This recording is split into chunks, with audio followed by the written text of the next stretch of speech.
Arrête tout. Si tu as un problème avec l'autorité, avec l'argent, avec ta capacité à poser des limites, avec cette sensation sourde d'être toujours un imposteur, ce n'est pas juste de la malchance. Ce n'est pas juste ta personnalité. C'est un fantôme. Et ce fantôme porte le visage de ton père. Je ne te parle pas de l'homme qui t'a élevé. Pas forcément. Je te parle de la fonction psychique que Jung appelait l'archétype du père. Une structure invisible qui s'installe en toi, avant même que tu aies les mots pour la nommer. Cette fonction dit au monde, tu as le droit d'exister. Tu as le droit de prendre de la place. Le monde est ordonné. Et tu peux y avoir un rôle actif. Quand cette fonction est saine, tu deviens ta propre autorité. Quand elle est brisée, tu passes ta vie à chercher à l'extérieur ce qui aurait dû te être donné à l'intérieur. Pense à ça 2 secondes.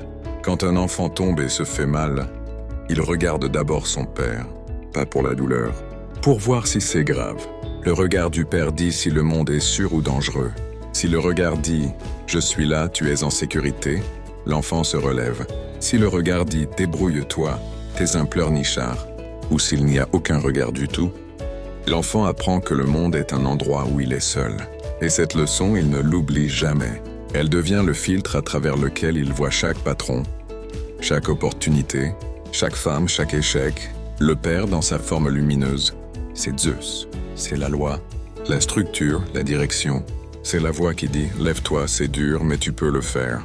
C'est la main sur l'épaule qui ne t'étouffe pas, qui t'ancre. C'est celui qui te regarde et qui dit « je te vois ».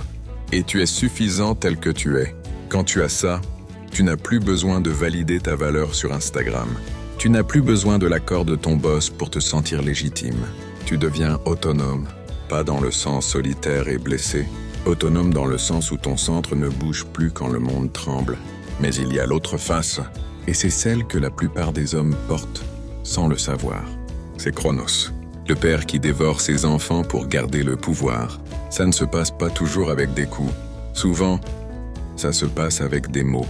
Tu es nul. Regarde ton cousin. Lui, il réussit. Arrête de rêver. Sois réaliste.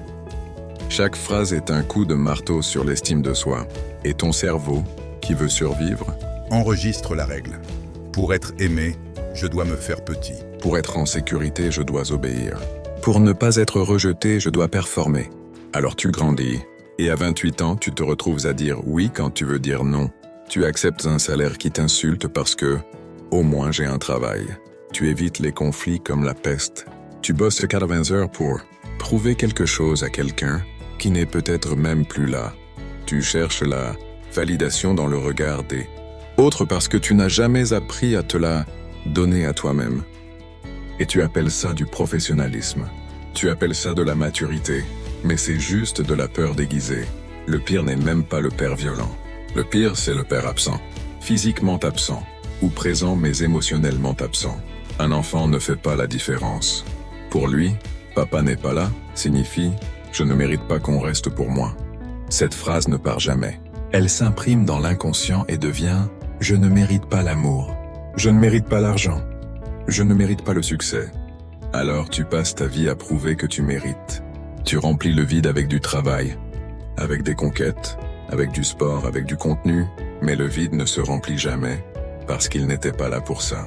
Il était là pour te dire que quelqu'un aurait dû rester. Et il y a une 3e blessure, plus subtile encore. Le père qui est physiquement là, mais émotionnellement à 1000 km. Il est à table, mais il est sur son téléphone. Il te répond « oui, oui » sans t'écouter. Il te dit « sois un homme, ne pleure pas ». Message reçu, tes émotions ne comptent pas. Sois silencieux, sois fort. Ne dérange pas. Alors tu deviens un homme qui ne sent plus rien. Tu peux gérer un business, négocier un contrat, parler devant 100 personnes, mais à 3 heures du matin, seul dans ton lit, tu as cette boule dans la poitrine et tu ne sais pas pourquoi. On appelle ça l'alexithymie, l'incapacité à nommer ce que tu ressens. Et c'est une conséquence directe d'avoir grandi avec un père qui t'a appris que ressentir, c'était dangereux. Quand le père te blesse, ton corps veut frapper. C'est biologique, c'est de la rage vitale. C'est l'énergie qui dit ceci est inacceptable. Mais on t'a dit que les hommes ne se fâchent pas. On t'a dit que la colère c'était malsain. Alors tu ravales, et la rage que tu ne peux pas exprimer vers l'extérieur se retourne contre toi. Elle devient autosabotage. Elle devient addiction.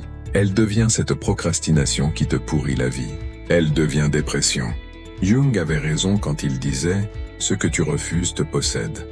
Tant que tu refuses ta colère contre ton père, elle te contrôle dans l'ombre. Alors comment on sort de ça? Pas en appelant ton père pour lui crier dessus. Pas en lui demandant des excuses qu'il ne te donnera jamais. La guérison commence par un acte simple et brutal. Voir. Voir ce qu'il s'est passé sans minimiser. Voir ce qu'il ne t'a pas donné sans attendre qu'il te le donne maintenant. Tu ne peux pas guérir une blessure que tu refuses de nommer. La première étape, c'est d'écrire la lettre que tu ne lui enverras jamais. Prends un cahier, écris pendant 40 minutes sans t'arrêter. Mets tout, la rage, la tristesse, la honte d'avoir eu besoin de lui, la honte de ne pas avoir été assez pour qu'il reste. Écris jusqu'à ce qu'il n'y ait plus rien. Tu vas te sentir vidé, dégueulasse, humain. C'est normal, c'est le signe que quelque chose sort. La deuxième étape, c'est de comprendre le rôle qu'il jouait. La plupart des pères blessent parce qu'ils ont été blessés avant. Ton père a probablement eu un père absent, violent, humiliant. Et il a répété le schéma. Pas pour te détruire, parce qu'il ne connaissait que ça. Comprendre ça ne veut pas dire excuser. Comprendre veut dire que tu retires au passé le pouvoir de te garder en otage. Quand tu vois que ton père était lui-même un enfant blessé, la haine commence à se dissoudre. Et à la place, il reste une tristesse claire. Une tristesse qui libère. La troisième étape, c'est la plus difficile. C'est de devenir ton propre père. Parce que si tu n'occupes pas cette fonction, quelqu'un d'autre le fera. Ton boss, ton coach, un gourou, une idéologie. Et tu redeviendras un enfant qui cherche une permission. Devenir ton propre père, ça ne veut pas dire te parler avec des phrases positives devant le miroir et faire semblant que tout va bien. Ça veut dire prendre la responsabilité de 3 choses. Première chose, la protection. Un père protège. Il dit non. Il ferme la porte aux situations, aux gens, aux pensées qui te détruisent. Tu dois apprendre à dire non sans t'excuser. Non à ce job qui te bouffe. Non à cette relation qui te rabaisse. Non à cette voix dans ta tête qui te dit que tu n'es pas assez. Chaque non est un oui à toi-même. Deuxième chose, la direction. Un père donne une direction. Pas en te disant quoi faire, mais en te rappelant qui tu es quand tu l'oublies. Tu dois te donner cette direction. Chaque matin, avant de toucher ton téléphone, pose-toi une question. Qu'est-ce que l'homme que je veux devenir ferait aujourd'hui? Et fais ça, même 10 minutes. La cohérence bat l'intensité. Troisième chose, la bienveillance sans complaisance. Un bon père ne te caresse pas dans le sens du poil quand tu te sabotes. Il te regarde droit dans les yeux et dit « Je te vois. Et je sais que tu peux faire mieux. » Il te tient quand tu tombes, mais il ne te laisse pas rester par terre. Tu dois apprendre à te parler comme ça, avec fermeté et avec amour. Pas l'un sans l'autre. Quand tu commences à faire ça, quelque chose change. La voix extérieure perd de sa puissance. Le regard du patron, le like qui n'arrive pas, le silence de la fille que tu aimes. Ça pique toujours, mais ça ne te détruit plus. Parce que tu as une autorité interne qui dit « Je sais qui je suis ». Et ça, personne ne peut te le prendre. Il y a un moment précis dans ce travail où tu vas sentir la bascule. C'est quand tu regardes une photo de ton père et que tu ne ressens plus de rage, ni d'amour forcé, juste une neutralité lourde, comme si tu voyais un homme. Pas un dieu, pas un démon. Un homme qui a fait ce qu'il a pu avec ce qu'il avait. À ce moment-là, tu es libre, pas libre de lui, libre de toi. Et c'est là que le vrai travail commence. Parce qu'un homme libre fait peur. Il fait peur à son entourage. Il fait peur à son ancien système. Les gens qui te connaissaient quand tu étais docile vont te tester. Ils vont dire que tu as changé, que tu es devenu froid, distant, égoïste. Laisse-les dire. Ce n'est pas de l'égoïsme, c'est de l'hygiène. Tu ne peux pas construire une vie solide sur un centre mou. Le père intérieur, quand il est intégré, ne crie pas. Il ne prouve rien. Il est là. Il est calme. Il est la colonne vertébrale. C'est lui qui te fait te lever à 6 heures alors que personne ne regarde. C'est lui qui te fait fermer l'ordinateur quand tu as dit que c'était l'heure. C'est lui qui te fait tenir une conversation difficile sans attaquer et s'enfuir. Et oui, ça fait mal. Intégrer le père, c'est accepter de ne plus être l'enfant qu'on console. C'est accepter que personne ne vienne te sauver. Mais dans cette acceptation, il y a une puissance que tu n'as jamais connue. Parce que tu n'attends plus, tu agis. Tu veux savoir si tu as commencé à intégrer cette fonction? Regarde ta relation à l'argent. Un homme sans père intérieur mendie, manipule ou évite. Un homme avec un père intérieur négocie, crée, et c'est dire non. Regarde ta relation à la solitude. Un homme sans père intérieur la fuit. Un homme avec un père intérieur l'utilise pour se reconstruire. Regarde ta relation au conflit.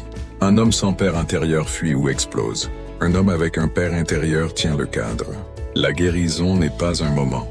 C'est une pratique. Chaque fois que tu choisis de te respecter au lieu de chercher l'approbation, tu renforces cette fonction.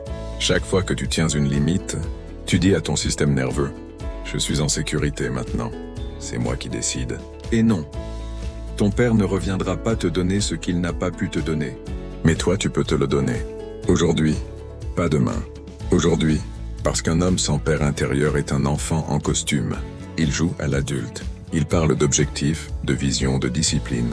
Mais à la première contrariété, il s'effondre. Et un enfant en costume ne construit rien. Il survit, il gère, il espère. Toi, tu n'es pas là pour survivre. Tu es là pour créer, pour construire, pour laisser quelque chose derrière toi qui ne dépend pas de l'humeur des autres. Alors arrête d'attendre la permission. Arrête d'attendre l'appel. Arrête d'attendre que quelqu'un te dise que tu es suffisant. Dis-le toi, maintenant. Je te vois. Je te protège. Tu as le droit d'exister. Tu as le droit de prendre ta place. Répète-le jusqu'à ce que ton corps y croie. Parce que c'est vrai, et parce que c'est à toi de le porter maintenant. Le père n'est pas mort. Il a juste changé d'adresse. Il vit en toi. La question est-ce que tu vas l'accueillir comme un allié? Ou est-ce que tu vas le laisser te posséder comme un fantôme? Parce que tant que tu ne l'accueilles pas, tu vas répéter. Tu vas choisir des partenaires qui te traitent comme ton père t'a traité. Tu vas accepter des jobs qui te rabaissent comme ton père t'a rabaissé. Tu vas saboter chaque opportunité qui te met trop près du succès, parce que le succès sans le regard approbateur du père fait peur. C'est un territoire inconnu, et l'inconscient préfère la douleur connue au bonheur inconnu. Regarde les hommes autour de toi. Ceux qui réussissent vraiment ne sont pas ceux qui n'ont pas été blessés. Ce sont ceux qui ont cessé d'attendre que la blessure disparaisse toute seule. Ils ont pris la responsabilité de devenir leur propre structure. Ils ont arrêté de dire « Si mon père avait fait ça, je serais différent ». Ils ont dit « Mon père n'a pas fait ça, alors je le fais pour moi ». Et ça commence par des choses petites, presque ridicules. Se lever quand tu dis que tu vas te lever. Tenir une promesse que tu te fais à toi-même. Ne pas céder à l'envie de vérifier ton téléphone toutes les 2 minutes. Ces actes ne paient pas immédiatement, mais ils construisent quelque chose en toi que personne ne peut te voler. Ils construisent la preuve que tu peux compter sur toi. Tu sais ce qui arrive quand cette preuve s'accumule? Tu cesses d'avoir peur de l'autorité, parce que tu deviens l'autorité. Tu cesses de chercher un mentor qui va te sauver, parce que tu deviens ton propre mentor. Tu cesses de te demander si tu as le droit d'être là, parce que tu sais que tu as le droit. Tu es là, pointe. Et quand tu arrives à ce point, l'argent change de sens. Il n'est plus une validation. Il devient un outil. Les femmes ne sont plus un test de ta valeur. Elles deviennent des partenaires potentiels. Le travail n'est plus une prison. Il devient un terrain d'expression. Mais pour arriver là, il faut passer par le feu. Il faut accepter de sentir la rage, la tristesse, la honte, sans te couper de toi-même. La plupart des hommes préfèrent rester engourdis. Ils préfèrent l'alcool, le porno, le scroll sans fin. Parce que sentir, c'est risquer de s'effondrer. Et s'effondrer, c'est risquer de découvrir qu'il n'y avait personne pour te rattraper. Sauf que si tu ne t'effondres pas maintenant, tu t'effondreras plus tard. Et ce sera plus cher. Plus tard, c'est un divorce. C'est un burn-out. C'est une crise de la quarantaine où tu regardes ta vie et tu te demandes « C'est tout ? Alors fais-le maintenant. » Dans la sécurité de ta chambre, avec un cahier et un stylo. Laisse sortir ce qui doit sortir. Personne ne te juge. Personne ne te voit, sauf toi. Et quand tu auras fini, quand tu auras vidé le puits, tu auras de la place. De la place pour construire autre chose. De la place pour devenir l'homme que tu aurais aimé avoir comme père. Parce que c'est ça le but final. Ce n'est pas de pardonner à ton père pour lui. C'est de te libérer pour toi. Le pardon vient après. Il vient quand tu n'as plus besoin de sa permission pour vivre. Alors respire. Pose la main sur ta poitrine. Et dis-toi, je suis là. Je ne pars pas. Je ne t'abandonne pas. C'est ça, devenir un père pour toi-même. C'est promettre à l'enfant que tu étais que tu ne le laisseras plus seul. Et à partir de ce moment, chaque décision change. Tu ne choisis plus par peur. Tu choisis par alignement. Tu ne fuis plus le conflit. Tu le traverses parce que tu sais que tu peux le tenir. Tu ne cherches plus à être aimé par tout le monde. Tu cherches à être intègre avec toi-même. C'est lent. C'est moche parfois. Il y aura des jours où tu retomberas dans les vieux schémas. Ou tu appelleras ton père pour avoir son approbation sans t'en rendre compte. Ou tu sabotes un projet parce que le succès te fait peur. C'est normal. La guérison n'est pas linéaire. Mais à chaque fois que tu t'en rends compte, tu gagnes du terrain. Parce que la conscience est le premier pas vers la liberté. Et la liberté, c'est le seul héritage qui vaille la peine d'être transmis. Alors voilà, le travail est devant toi. Personne ne peut le faire à ta place. Ton père ne le fera pas.